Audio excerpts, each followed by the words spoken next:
Hey guys, Kurt from Vhedia here.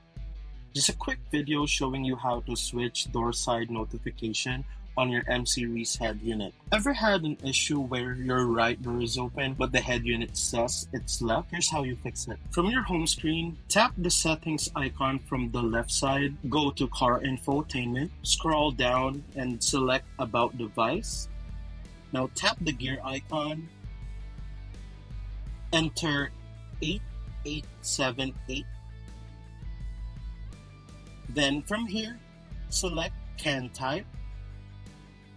Now, you will see swap F door for the front door and swap R door for the rear door. By default, it is set to normal. So just tap the arrow icon and select swap for the door you're having issues with. If you're happy with the settings, just tap save and then tap reboot. This will reboot the head unit and it will start showing the correct door notification. Cheers!